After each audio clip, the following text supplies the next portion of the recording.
A empresa como instituição foi impregnando, né, todos os âmbitos.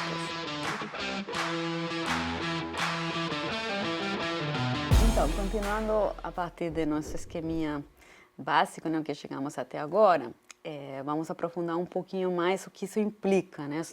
Vimos que não é apenas tecnologia, né? Não é, a tecnologia está aí na base, é um ingrediente importantíssimo, o tipo de tecnologia que se usa, né? Mecânicas e analógicas por um lado e bioinformáticas e digitais por outro lado.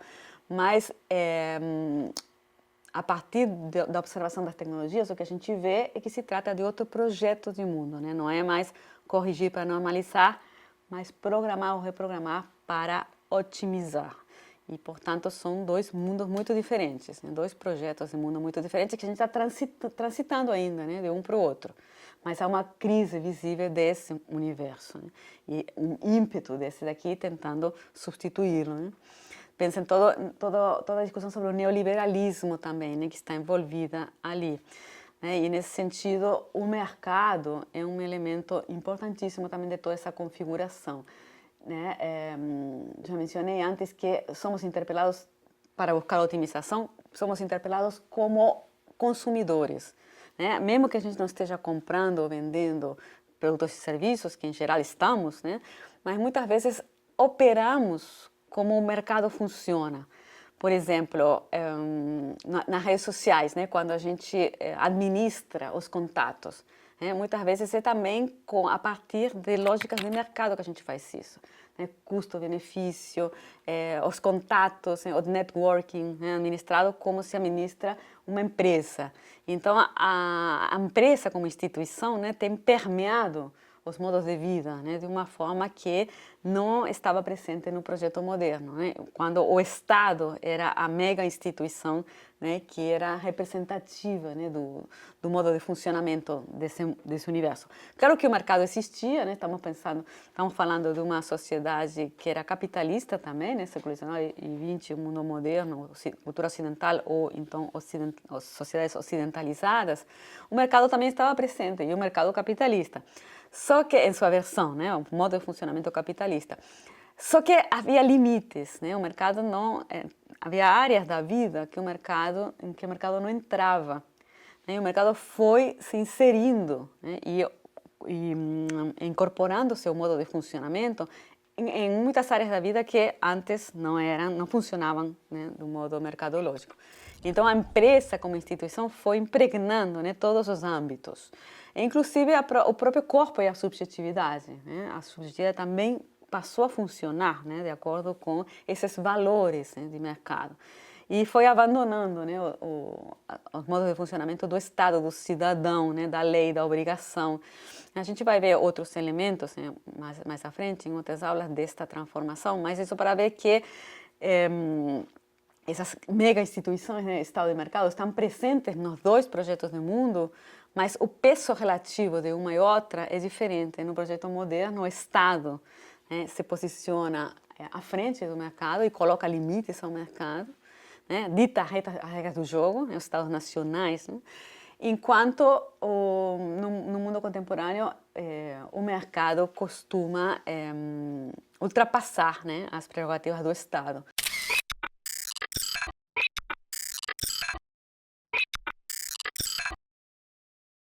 E inclusive impregna a própria lógica do Estado. E pensamos também na cultura globalizada, né, contemporânea, que é muito mais globalizada do que a cultura moderna, que está mais diferenciada em estados nacionais separados, né, inclusive confrontados. E para me referir a essas questões, né, e também aprofundar um pouquinho, no meu livro O Homem Pós-Orgânico, eu tematizei, né, esses dois projetos do mundo a partir de mitos. Né? Isso recorrendo a um autor português que se chama Hermínio Martins, um epistemólogo e sociólogo, que sintetizando, né, vocês têm na bibliografia, né, no meu livro, mas para sintetizar assim muito rapidamente, aqui estou me referindo com isso, e a que Hermínio Martins se refere. Prometeu e Fausto são dois mitos, né, da nossa tradição, né, do Ocidente, que tem a ver com a tecnologia. Né? Prometeu, por um lado, né, em primeiro lugar, Prometeu é um mito greco-latino, era um titã, né, que roubou o fogo dos deuses para lidar aos homens, né? Os homens tiveram acesso ao fogo graças a Prometeu. E o fogo simboliza a tecnologia, né? O fogo é a capacidade, né, de transformar a matéria. Mas isso estava errado. Ele não deveria ter feito isso. Os deuses ficaram muito chateados, né? Ele foi punido severamente por ter feito isso. Por quê? Porque os homens não estavam à altura disso, né? Não ia dar certo, né? Os homens não deveriam ter tido acesso à tecnologia porque eles não sabem o que fazem, né? Então, assim, só os deuses deveriam ter direito a fazer certas coisas, né? Mas deu errado porque Prometeu fez essa imprudência, digamos assim, né? Então, assim, é um mito, né, sobre a relação da humanidade com a tecnologia que coloca a ênfase no castigo, né? Não deveria ser feito, isso estava errado, deu ruim. Não deveria ser feito. Aqui vemos uma versão mais recente, né? Como eu disse, o mito de Prometeu é grego, né? Greco-latino. Mas Frankenstein, que é um romance moderno, né? Um romance moderno, mas já bem velho, né? Tem 200 anos, mais de 200 anos, né? Início do século XIX. Se não me engano, foi 1818, né, que Mary Shelley escreveu. Então, todo mundo conhece a história, né, porque também foi recriada em vários filmes. Frankenstein não é a criatura, né? Frankenstein é o médico. O Dr. Frankenstein que cria um ser vivo a partir de fragmentos de cadáveres, né? Cria um homem, um ser humano, enfim, costurando, né, pedaços de cadáveres e dando com eletricidade, né, um choque elétrico, assim, cria é meio analógico, né, costurado, mal costurado, não é feito com cirurgias plásticas ou com tecnologia mais contemporânea, né, então meio mal feito, digamos assim. Bom, o que interessa aqui é que o subtítulo do romance é O Prometeu Moderno. E quem é o Prometeu moderno? O Dr. Frankenstein, não a criatura, né? Ele, o médico, o cientista, fez aquilo que não deveria ter feito. Não vou contar spoilers aqui, mas acho que todo mundo conhece a história, deu ruim. Então, por quê? Porque ele foi além do que deveria ter ido. O médico, de acordo com o juramento hipocrático, aquele moderno, né, que remete aos gregos, o que ele jura é que vai usar a medicina para o bem, né, para curar pessoas doentes. Então, tirar do estado de doente para trazê-los ao estado de saudável. O médico não deveria mexer na vida, nesse sentido aí que Frankenstein fez, né? Ou então, como fez Monsanto com a soja, né? Ou com a máquina de tabaco. Não, a gente não deveria fazer isso. Isso é ir além. A ciência não deveria fazer isso. A ciência prometeica, né? Que seria a tecnociência moderna. Sempre atenção, né? Porque sempre teve esse impulso, né? Sempre existiria um Frankenstein. Mas se considerava que estava errado. Não deveria. Há limites. Há um progresso indefinido, né? A ciência vai melhorando, vai se aprimorando, cada vez pode mais, mas tem coisas que a ciência não deveria fazer. Então, por isso que existe a bioética, né? Por isso que existem regras, né? Para, por exemplo, não mexer com embriões humanos, né? Há uma série de limites que são colocados, né? A possibilidade da tecnociência. Há coisas que a tecnociência não pode porque tecnicamente é incapaz, mas há coisas que não deveria fazer.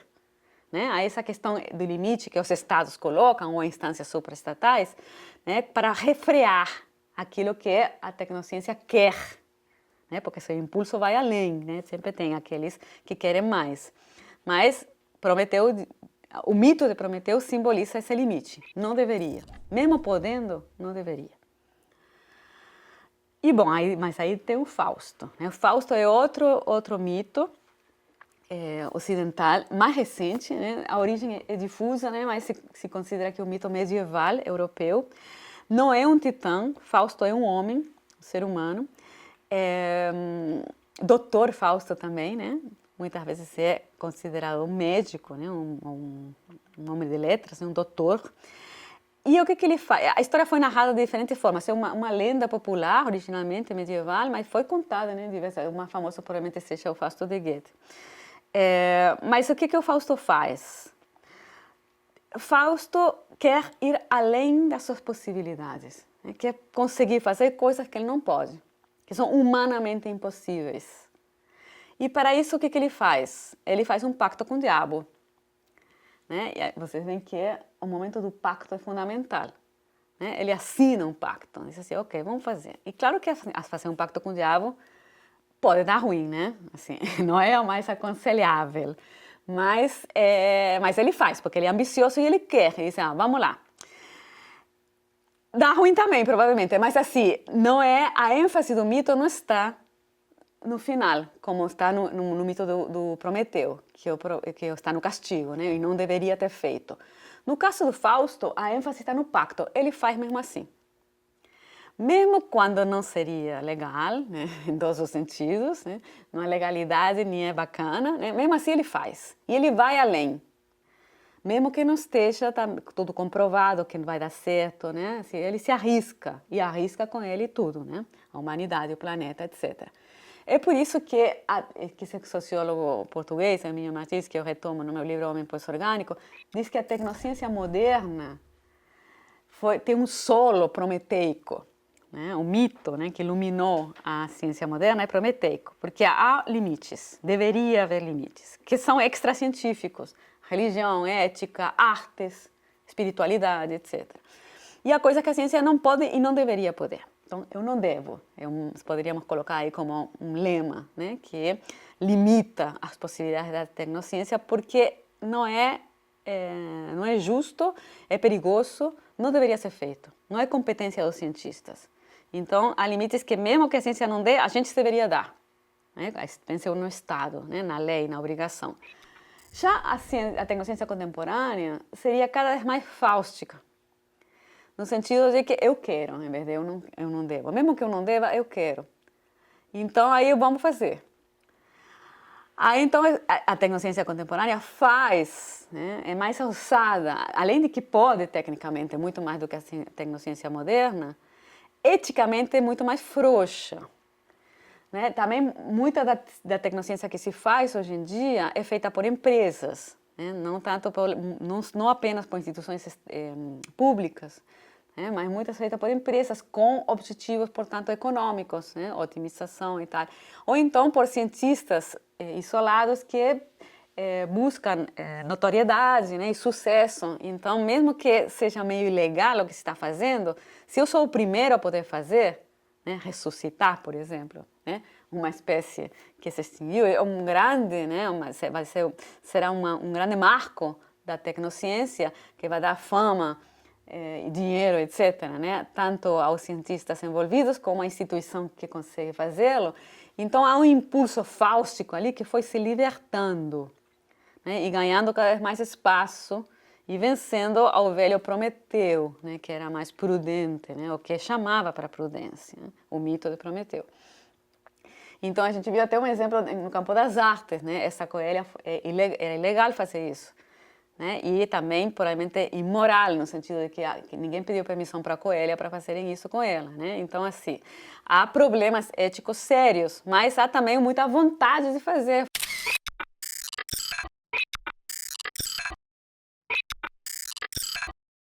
Foi o primeiro artista, de fato estou citando aqui, né, como um grande pioneiro da arte que fez isso, mesmo sendo controverso, né. E a mesma coisa, bom, o exemplo da soja Monsanto, que é um super sucesso comercial, com toda a controvérsia que vem junto também, né, mas está aí, boa parte do planeta Terra está plantado, é um dos produtos que mais se vende e se consome hoje em dia, né, tipo soja transgênica, com todas as implicações, né, que isso tem. Então, de novo, aqui vemos, né, o mercado operando, né, como uma dinâmica fundamental, né, mesmo que não sejam produtos, por exemplo, o caso da coelha alba, não é exatamente um produto, né, ou não tão claramente, é uma obra de arte, mas a lógica, o modo de funcionamento foi de mercado, também há uma competitividade entre os artistas, né, há um marketing também que está funcionando ali. Então, é uma lógica de mercado que está organizando, digamos assim, né, este modo de agir com a natureza, né, com a matéria viva e com os modos de viver.